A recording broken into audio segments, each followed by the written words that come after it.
Damn, Virgo. I think you guys are just trying to stay optimistic right now. I think you guys obviously feel a connection with this person, which is great. And you're moving on from the past to hope for a better future, to take advantage of new opportunities that come up, which is great. The Two of Cups obviously is the person that you're dealing with. You and the person that you're dealing with that feel the same exact way. This can come up as a platonic energy, but because we're doing a romance life reading, this has this is definitely probably more than just platonic.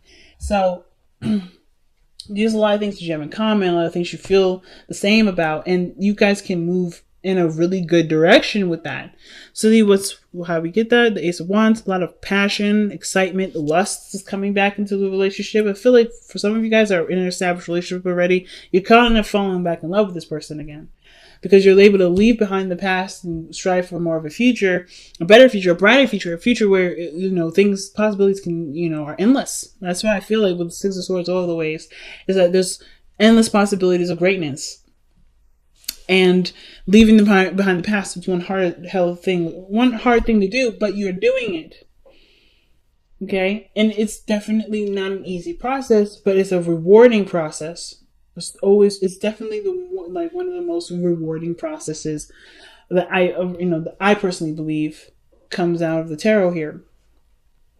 So moving on, like creating a new atmosphere, looking for new horizons, right? Finding a new space to grow and manifest what you want. Now, in the past, things were definitely really confusing. A lot of decisions as to what you want. I think there was a lot of things around you that kind of helped to formulate this decision. But like most importantly, there's a lot of cool, interesting things about maybe a particular relationship or how you may want a relationship to go. But you never really was quite sure which one of those things had to be it. But I kind of feel like you took all of these cups, took all of these options, took all of these ideas and made it into one thing. Made it all, like, maybe you decided that you wanted all of it. And you are now, your cup is full and ready to go. Ready to start a new love journey. This is where I was definitely seeing maybe you guys are falling back in love with the person that you're currently with, that you currently had things with or relations with beforehand, but things were just not very clear. Things just kind of felt like things were just like a fantasy or too good to be true. Or some things may have just been like just outright just bizarre. And maybe put you in a position really to think about what you really wanted in our love life so that way you could have it. So the Ace of Cups, right? I think you picked the cup, you figured out which one you wanted out of this group, or you made all of those options of like a thing of its own, right? You know exactly what you want, you know what you're desiring, you're ready to go after what you want. And this person is so passionate, so sexy, guys. The King of Wands, absolutely scrumptious. But you're not there for their body, but you're allured, you're attracted to them, and you have such a strong, feeling for them. Like there's something with the Ace of Cups. This is new love. If they haven't already approached you and have expressed how they felt, then you definitely are feeling something towards them regarding that already. But this energy that you have here is a strong, potent energy, very romantic, very exciting.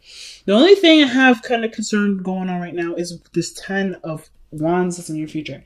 Being overburdened with responsibilities and tasks, feeling like you've got too much going on, too much on your plate. Let's see why the 10 of Wands is coming up in your future like this. Because of the 3 of Pentacles, planning for the future. Why is planning for the future too much?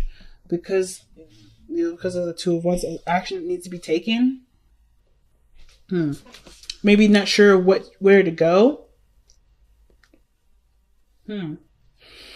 So already to me, with the 10 of Wands, what the 10 of Wands is saying, it kind of gives me this vibe that for some of you guys out here, you already have a lot going on in your life. And just like you want to expand, you want to move forward in a relationship. But of course, right, with that 10 of Wands and the Justice card that came out earlier, I kind of feel like this is really where the whole balancing your life out situation comes in, to create space to have what you want. Because I feel like you see great value in planning with the future with this person. That's why you're planning it. And there's obviously action that needs to be taken to obviously make this idea a reality. I think it's just that with the 10 of Wands, you kind of feel like you're swamped and you're kind of doing this on your own. But you have somebody around you that can help. Like, for instance, I think the only action that may need to be taken is actually trusting the person with taking on responsibility, so that way you don't have so much. Because the Three of Pentacles, yeah, it's playing the future with the person. So I may be looking at the strengths and their weaknesses to see how they can help you move forward with this. Because this is something that is requiring both parties to participate. And I kind of feel like maybe you guys, like, it's about learning to include someone in your hard work instead of trying to do all of it by yourself, maybe. Which definitely is a learning curve all in itself. So why do we have the Knight of Swords in your best path to follow? That's the Knight of Swords is usually someone that comes in charging in with an idea or perspective and not necessarily interested to hear what anybody else has to say. He's really quick to move with something. He's really quick to start arguments. And the Knight of Swords usually means, like, you know, to go after something, to fight for it, right? If you truly believe in it and it's something that you stand by, go for it, right? And the Knight of Swords is charging towards the page, the Ten of Wands, right? Charging right through it. I want to know why we're having that card. It could be that, you know, it could be that the situation is just telling you to go full steam ahead. You already have your heart connected. You already, like, have, you know, this is like something that you may want.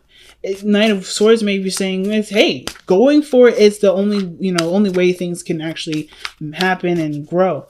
The Ten of Wands too, as a little quick thing to say. Ten of Wands is a perceived future. So typically how I see this is like, not only like, yeah, you may be feeling like, oh, this is love at first sight. This is an opportunity for love to grow. For those of you that are single here, this is a brand new person and you're feeling really drawn to this person. There's potential for great happiness and you just have to take the risk and go for it. But I feel like maybe the perceived future is that things are going to just get overwhelming and you're not quite sure of how to move forward with this person that you may have had ideas to move forward with, you know?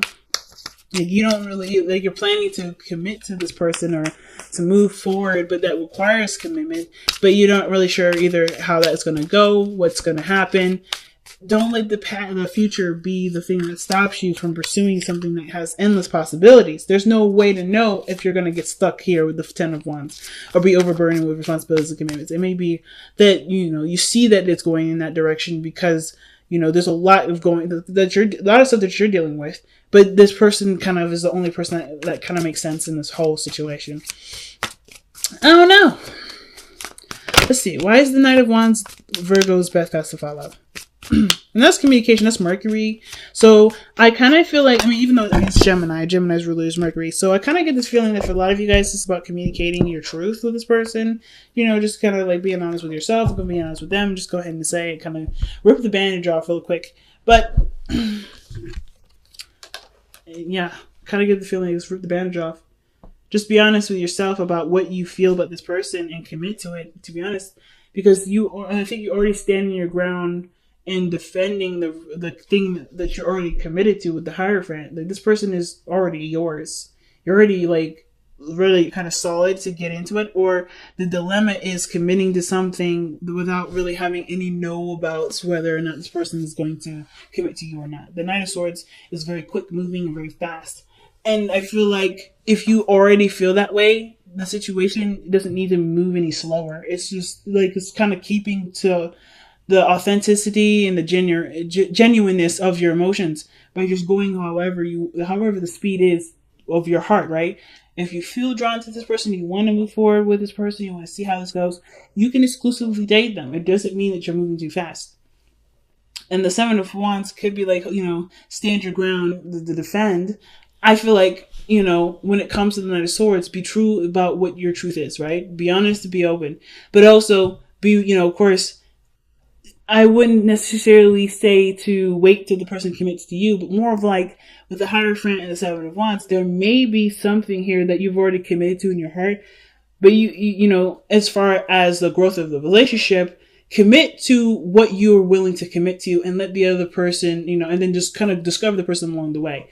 Do it without condition. Do it where there is a lot, you know, it's just based off of you and being true to yourself and being honest with you, right? And not necessarily hold back until you know that the person's committed, because that doesn't really bring the relationship anywhere. When you commit, things can move forward because you are already like 2 feet in, right? and you can do the thorough research and the understanding of the person because you are theirs and they are yours, right? As long as you have that in there, they don't have to like justify it. I feel like the situation is saying it doesn't necessarily need to be justified by the other person. This person's already yours. The fact that the King of Cups, the King of Wands, and the Ace of Cups come up together, I feel like this person's already yours. This is someone that's already a desire, and they're already there. They're already existing. This person has a lot of energy around them. That they have a lot of vibrancy. You're very attracted to them already. So you may as well just go for it. So the King of Wands, very attractive, very energetic, that loves to do stuff. This person is like very active. I don't know if they own their own business or they go to the gym all the time, but this person is super active all the time. But this person is also someone that is very spontaneous, very romantic, very creative, and they're very confident in their individuality. They're very confident in themselves. They're very quirky, but they have that's a beautiful quirk. And whoever they have their eyes on that they love and they feel deep cherished, feelings for, they usually end up being in that person's spotlight, right? So they never outshine another person. They always put the spotlight on the people that they have great pride in. It's a card of Leo. So, like, this person is very energetic, very vibrant, very high in their energy. Like, this person is very attractive. If it's not looks, then it's their energy, it's their vibe, it's the way they carry themselves, it's their personality, it's their humor, something that brings their attention to you and it makes you kind of like perk up. It really brings up your energy as well. This person's very, very, very nice. But I feel like, too, this is someone that you may have already met, someone that you've already known for a while, someone that you may have had off and ons with. But this could also indicate this is someone that you may have feelings for, that that you may want to express love to. This can also indicate this is somebody that reminds you of a past lover, or this is someone that's already romantic. The fact that this is in your hopes and fears maybe that you hope that this person remains romantic, and this person remains consistent with their emotions, how they feel. Like, I feel like their passions trying to kind of change maybe a lot sometimes. But I kind of feel like, too, the romance is there, and that's something that you love and that you like. And because your 7th house is Pisces. So the fact that you have Pisces as, the Knight of Cups as your hopes and fears, I feel like you hope that the relationship continues to stay dreamy, stay romantic, stay, keeping you on your toes and like always making you feel like butterflies in your stomach, like feeling like you're falling in love over and over again. Every day, like fresh out of the box. And I kind of feel like that's what you guys want the consistency of. You want that to be consistent. So with your outcome coming up like this, I don't mind this. The 2 of Wands is very similar to what you have in your future. And I always kind of usually read the outcome in the future is very similar. But the outcome usually means if the energy remains the same, where you kind of feel like what do you do? What do you do now? How do you move forward? How do you expand in this relationship? What action needs to be taken, right? What choice have you made to move forward in your relationship with this person, or to advance in some feelings that you have? And the only person that can answer that is you, right? What decision that you're kind of left with the decision, right? You have a beautiful relationship that can blossom and go so far. What are you willing to do? Or like, what do you want to do about it? What is your first step? But do it, coming from a pure, genuine place of pure wanting to action wanting to be put into it. Not really what you can see or what you can get out of it, not necessarily results, but what is truly what you want to feel out of it. Like, what do you want to express in this moment? Being in the moment with the person. Very big, fam. Very big. Let's go ahead and see what you guys have for your wisdom of the Oracle cards. Okay, a change in the wind. So no action needs to be taken at this moment. So that means that there's a lot of stuff that's happening, a lot of things that are adjusting, and right now it's just being in the moment with the situation.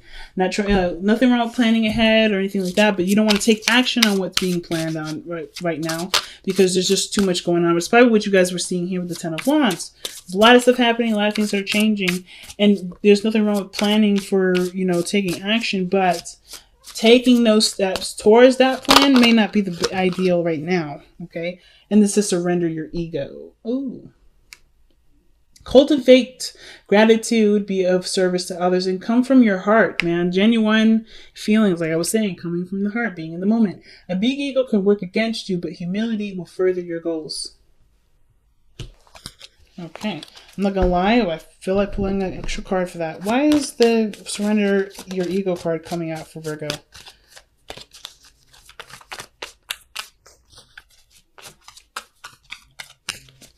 Because the ego is also the doer. Right? That's the card of doing things, taking action on something, going for what you want. Right? That's the ego.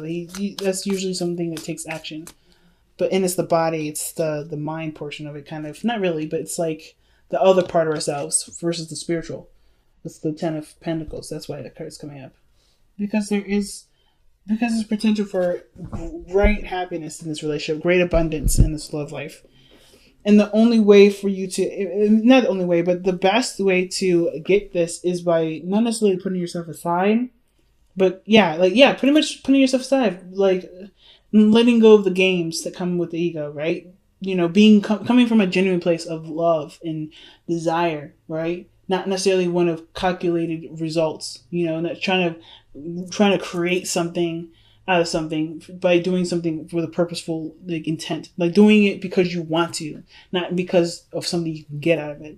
And when you come from a place, that heart space, you generate a more pure and more abundant relationship versus trying to come at a situation from a more contrived avenue. I'm not trying to say y'all contrived, but definitely see the situation as an opportunity to just be you and do what you want to do, not because you want something out of it, but because you are getting something out of it by doing it in the moment, right? Because you want to do it, not because of what can happen later. You know what I'm saying?